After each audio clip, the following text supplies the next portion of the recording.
IVL Sastry సంగీత సమితి అనే ఒక సంస్థని స్థాపించి నాన్నగారు ఏ ఏ ఆశయాలైతే అనుకుని వారు కొన్ని వేల మందికి విద్యాదానం చేశారో అదే అడుగుజాడల్లో నడుస్తూ మా వెంకట్రావు గారు కూడా ఈ సంస్థను స్థాపించి అనేక వేల మందికి విద్యా బోధన చేసే మార్గంలో వారు నడుస్తున్నారు. ఒక విషయం చెప్పాలి, మా జగన్మోహన్ రావు గారు వారు ఎంత నిరాడంబరులంటే మా తండ్రి గారిని సాక్షాత్తు దైవంగా భావిస్తారు ఆయన.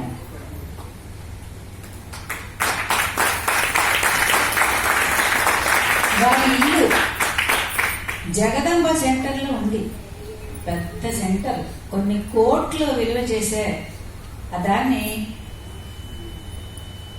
ఈ సంస్థకి ఆచ్ఛాదనగా క్లాసులు చెప్పుకోవడానికి దానికి అంత ఉచితంగా వారు ఇచ్చి వారి ఉదార స్వభావాన్ని చాటుకుంటున్నారు. ఇక వెంకట్రావు గారి గురించి చెప్పాలంటే మా తండ్రి గారి లాగే ఆయన కూడా ఎంత అవిశ్రాంతంగా పనిచేస్తారు. పొద్దున్న ఒక క్లాసు, మధ్యాహ్నం ఒక క్లాసు, సాయంత్రం ఒక క్లాసు, పొద్దున్న అంతపల్లి, సాయంత్రం ఇంకోటి, అలాగా చాలా కష్టపడే తత్వం, అను పెరగని మనిషి. ఇంత చక్కటి ఉన్నతాశయాలతో పని చేసినప్పుడు ఎప్పుడు ఆ భగవంతుని యొక్క కృపా కరుణ కటాక్షాలు వాళ్ళకి సర్వదా ఆయన కూడా ఉండి నడిపిస్తాడు. ఒకసారి శివానందమూర్తి గారు మా ఇంటికి వచ్చారు. మా తల్లిదండ్రులకి వారి పాదపూజ చేసుకునే అదృష్టం దొరికింది. మా నాన్నగారు నిత్యం రామ మందిరం ఉంది మా ఇంట్లో. వచ్చి ఆయన ఇక్కడ రాముడు ఉన్నాడండి అని చెప్పారు శివానందమూర్తి గారు.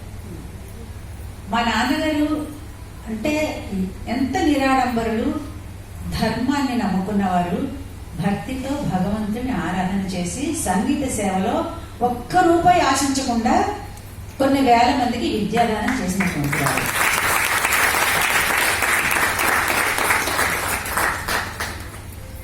విద్యాదానం ఎటువంటిదంటే నా చోరహార్యం నచ రాజహార్యం నా భ్రాతృభాజ్యం నచ భారకారి వ్యయే కృతే వర్ధతే ఏవ నిత్యం విద్యాధనం సర్వధన ప్రధానం. ఎవరి చేత దొంగిలించబడదు. నా చోరహార్యం, ఎంత గొప్ప రాజైనా తన అధికారాన్ని చూపించుకోగలడు కానీ వాడి దగ్గర ఉన్న విద్యని అపహరించలేడు, దొంగిలించలేడు ఆయన కూడా. నా భ్రాతృభాజ్యం, ఆస్తి పంచుకున్నట్టు విద్యను పంచుకోలేరు. నచ భారకారి, ఎప్పటికీ అది భారం కాదు.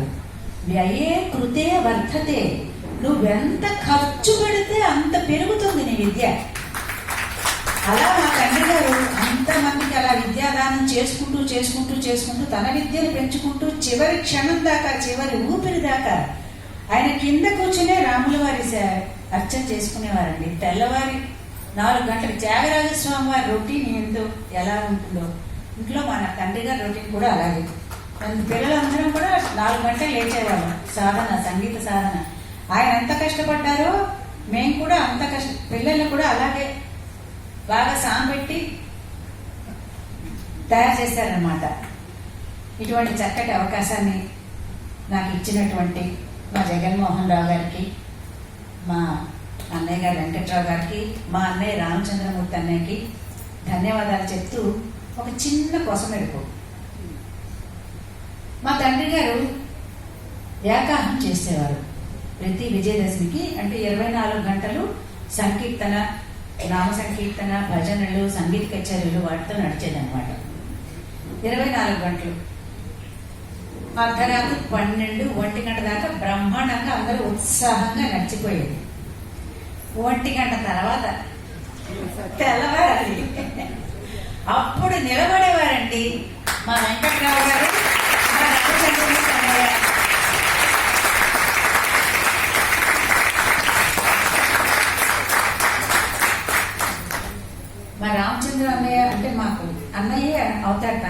అందుకని బాగా చదవనమాట.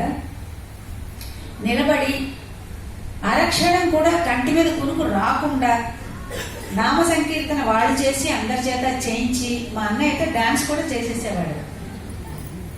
అంత ఉత్సాహంగా తెల్లవారు 6 కాదండి 8, 9 దాకా కూడా అయిపోయేది. ఎవరెవరు అనుకుంటున్నారు?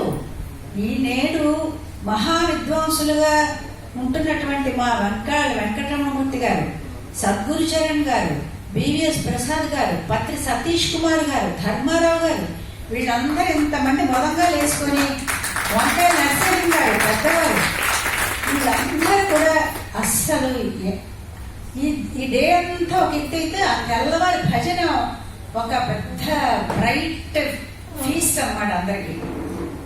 అలాగే నిలబడి నడిపించేవారు. అంత శక్తివంతులు. ఎంతో ఆనాడు నాన్నగారిని ఎక్కిరాల కృష్ణమాచార్య గారు 100 సంవత్సరాలు నిలబడుతుందో అని చెప్పినట్టుగా ఈయన గొప్ప మంచి మనసుతో, మంచి సంకల్పంతో మంచి పని చేస్తున్నారు. ఇది కూడా ఈ సంస్థ కూడా ఇంతింతై వటుడింతై అన్నట్టు 100 సంవత్సరాలకి ఇంకా ఎక్కువే నిలబడాలని మనస్ఫూర్తిగా పరమేశ్వరుని ప్రార్థిస్తూ వారి ఆయుధాలను ఐశ్వర్యాలు భగవంతుని ప్రసాదించాలని మనస్ఫూర్తిగా కోరుకుంటూ నాకు ఈ అవకాశం ఇచ్చినందుకు ఆర్గనైజర్స్ ధన్యవాదాలు తెలియజేసుకుంటూ సెలవు తీసుకుంటాను.